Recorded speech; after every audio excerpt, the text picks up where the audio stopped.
child of two worlds. It was said that when the boy looked into your eyes, you could see the forest, the sky, and all the things that were not meant to be seen. Some said he could vanish before your very eyes. Others said he would curse you. Either way, it was better to never speak his name. I remember the day the curse fell on our village like it was yesterday.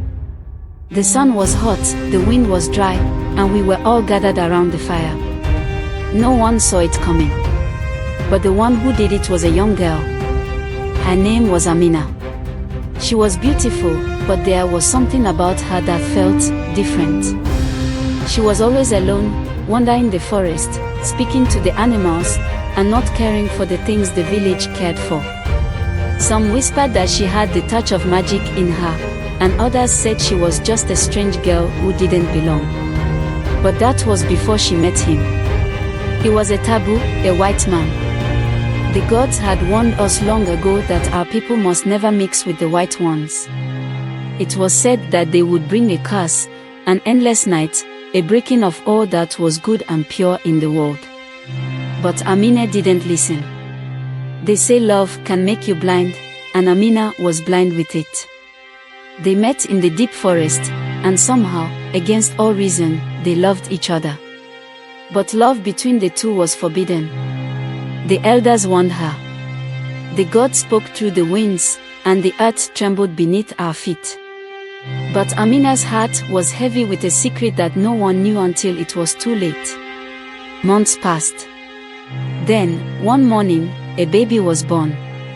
A child with skin like ours but with strange eyes that looked like the stars, eyes that held too much for a baby. He was the child of the taboo and Amina, and his name was Kofi Baboni. When the gods saw him, they were not pleased. It was said that the child had been touched by both the light and the dark, and such a union was not meant to exist. So, they punished us all. One night, the thunder roared, and the ground shook like it was about to swallow the village. The gods had cursed us, and the air was thick with fear and thunder striking every time. We could feel the weight of the curse on our backs, in our hearts. It was as if something terrible was coming. The elders spoke in whispers, and Amina, who had once been strong and proud, became weak. The village shunned her. They cursed her name and cast her out. She was banished to the forest with her child, her own people turning their backs on her. One afternoon not long after, the whites raided our village, captured, slaughtered us like fowls and have their ways with the beautiful young women whilst other survivors became slaves. Somewhere in the forest, Amina was alone with Kofi, his child. But she was not truly alone. The gods watched her, but she died after some time. They took Kofi, the child, and hid him from the world, but not for long. Kofi grew, and with him, strange powers began to show. They say the gods had given him gifts. He could transform. One moment he was a black child, the next, a white man, just like his father. His skin would change, his hair would grow lighter, and his eyes, oh, those eyes, would change too. He could walk like a man of the village and speak like one of the taboo. And when he was angry, he could make himself vanish. The curse was never far from him, but neither was the wisdom of the gods. They gave him knowledge, not just of our people, but of theirs too. Kofi understood both worlds, the black and the white. But what use was wisdom when there was no one left to help? One day, Kofi walked out of the forest, his mind set on one thing, freedom for his people. He knew he had to go to the land of the white men, to the place where they took the children, where they hunted us like animals. He would go there and learn their ways, but more importantly, he would bring them to their knees. Kofi Baboni was not alone. He had a friend, a girl from the village who had been captured by the whites and was now forced to play their cruel game, where they chased and shot down black children for sport.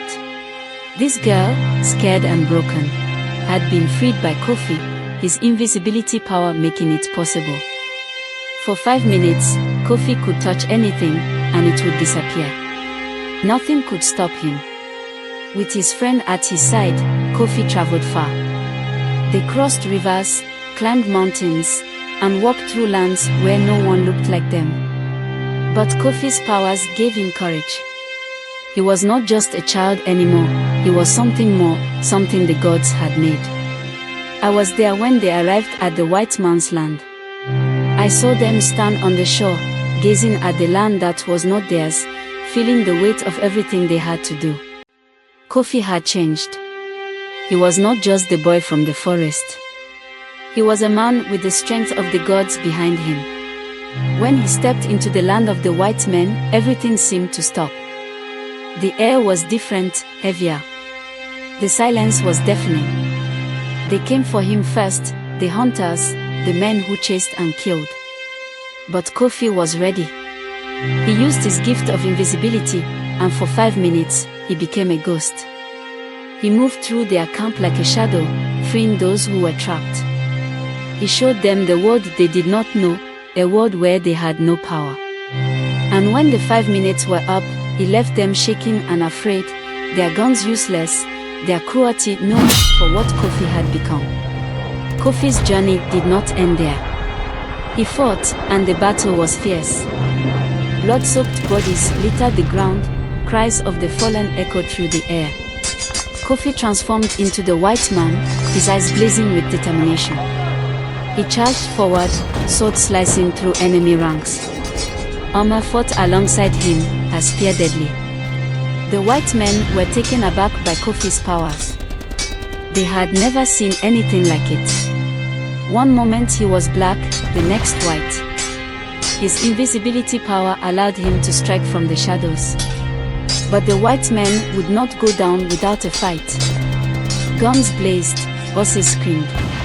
Kofi and Amina fought on, driven by their desire for freedom. The battle raged on, the outcome uncertain.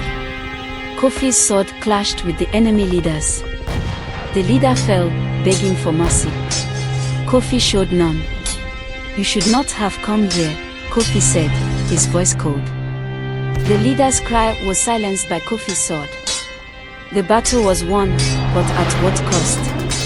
Kofi surveyed the carnage, his heart heavy. So many lives lost, so much bloodshed.